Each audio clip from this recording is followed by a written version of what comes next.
Welcome back, everyone. In this video, we're going to trace some important traditions from about the 2nd century through the 7th century. We'll start in what's called Hekkelot literature. It's within this literature that we see important early traditions related to Merkabah mysticism.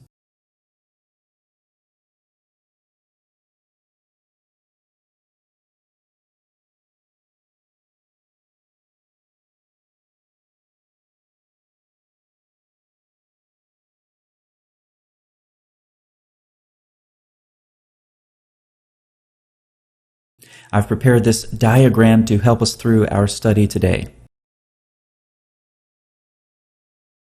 Some of these re-emerge in both Talmuds, and then we're going to look at a fascinating account in the 7th century about the Queen of Sheba. Now let's talk first about the genre of the traditions and literature that we're dealing with. You can see up here I have exegetical and mystical tradition, i.e. not historical. So as we're going through this, I want you to keep this in mind. For example, we're going to talk about a very famous story in these traditions, sometimes referred to as the story of the 4 who entered paradise. So let's get into the literature now and see what kind of stories we've been discussing.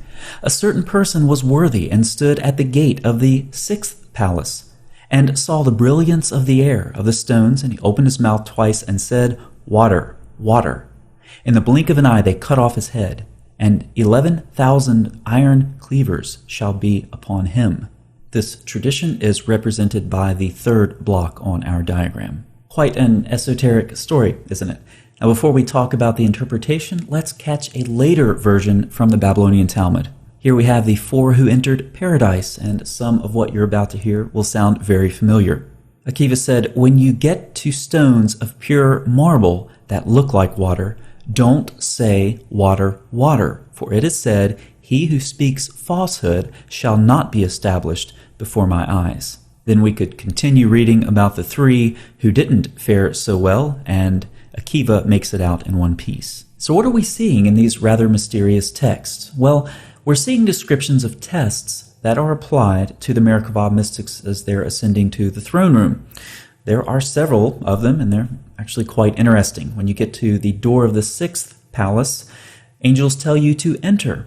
And if you enter upon the first command, you are not humble, you are inauthentic, you are a fraud, and you will be cast out. So the patient mystic, the worthy mystic, waits until the order enter is repeated a 2nd time, at which point he can enter. Then you're shown polished rock, polished stones, marble, crystal, and it has the appearance of water. If you say it's water, then you've been fooled, and you are exposed as a fraud, and some sort of horrible, gruesome death ensues. Now let's proceed farther down our timeline. We're right here now in the traditions about the Queen of Sheba from the 2nd Targum of Esther. You may notice some striking similarities. When the King Solomon heard that the Queen of Sheba was coming to him, he arose and went and sat in a glass house. When the Queen of Sheba saw that the king was sitting in a glass house, she considered in her heart and said to herself that the king was sitting in water. So she lifted up her robe to wade across. And we've traced the mystical ascent story through the Hekkelot literature and the Talmud, and you certainly see some parallels here in the 2nd Targum of Esther, but there's also something rather perplexing. There can be little, if any, doubt that the author based his story on the water vision episode of the Hekkelot tradition. It makes no allusion to the traditions about the celestial firmament, nor does it touch on any of the deeper issues and concerns of the ascent midrashic tradition. It seems, therefore, that the author simply appropriated the story from the Hekkelot tradition and adapted it to his own purpose, perhaps without much understanding of the deeper meaning of the story he was borrowing. Now, adapting this story rather ignorantly in the way that we've just seen isn't really a problem, unless the author of the text who's adapting the story is supposed to be an all-knowing God. Isn't that right, Muslims? Surah 27 of the Quran, it was said to the Queen of Sheba, "Enter the palace. When she saw it, she thought it was a pool of water, and she uncovered her legs." Solomon said, "Surely it is a polished palace of crystal." She said, "My Lord, surely I have done myself evil." Just as we saw in the mystical traditions, the same quite conspicuous test was applied to the Queen of Sheba by Solomon. When she thought the polished stone was water, pulled up her robe so that it wouldn't get wet, she was exposed as a fraud.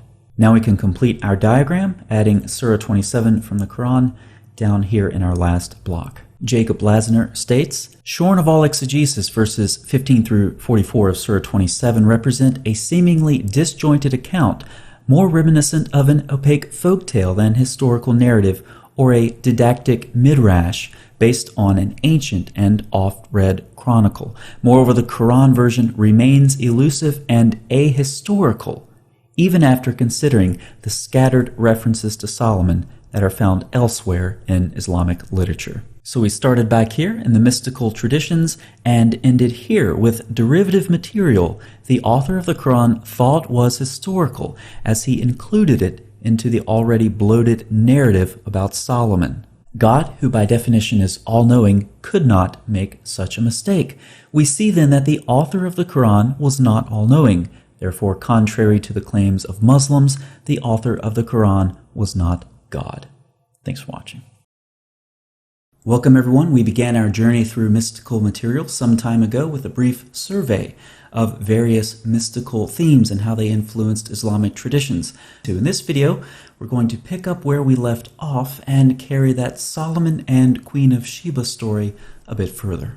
But when she saw it, that is the palace, she thought it was a body of water and uncovered her shins. Now this text should be familiar from our previous video on the topic. When we look at the second Targum of Esther, we see some interesting details added. You know the story well by now. Solomon heard that the Queen of Sheba was coming. He arose and sat in a glass house. The Queen of Sheba saw that he was sitting in a glass house and thought that he was sitting in water. So she lifted up her robe to wade across, and Solomon saw that she had hairy legs. Solomon responded by saying to her, "You are exceedingly beautiful as a woman, but your hair is the hair of a man." Now what we're going to see in this video is something that we've seen over and over and over and over again. Please watch my video, How Islam Shaped Its Sources, if you want more specific examples of how Muslims would take over prior existing narratives and shape them to suit their purposes. They've made up history or changed history to suit their theological tastes. Jacob Lasner says it well. Thus, the story of the ancient Israelites, the episode of Solomon, and the Queen of Sheba included was a history that Muslims appropriated and refashioned to suit their own historic consciousness and worldview. That Muslims hijack history and make it their own is blatantly obvious to everyone except for Muslims. Now, both the Quran and the second Targum of Esther leave out critical details necessary for understanding the story. Christopher Morey Jones draws the natural conclusion. These considerations indicate that the second Targum of Esther and the Quran are both alluding to a traditional story, which is assumed to be familiar to the reader. Since both of these sources were probably written during the 7th century, the story itself must be older still. Now, of course, you notice that very conspicuous feature of the Queen of Sheba that we looked at earlier. She had hairy legs. Indeed, Solomon said, "Your hair is the hair of a man." But does this detail show up in Muslim sources too? It sure does, and in doing so, it provides further support that both the Quran and the Targum are relying on an earlier folktale. In most early Muslim commentaries on the passage, this detail is an integral part of the tale. So let's read such an example from an 11th century Islamic commentator. The queen walks into the palace. She thinks part of it is water. She lifts up her robe to keep it from getting wet. And Al-Talibi tells us she had the most beautiful ankles and feet that any human could have, but her ankles were most certainly hairy. So this really attractive queen, but she has hairy ankles. What do? Solomon didn't know. He asked the jinns. The jinns didn't know. Then he asked the Satans. The Satans, fortunately, had a wonderful idea. They found a way to mix some chemicals together to remove the leg hair. The tafsir continues. Ibn Abbas related that was the first time a depilatory was used.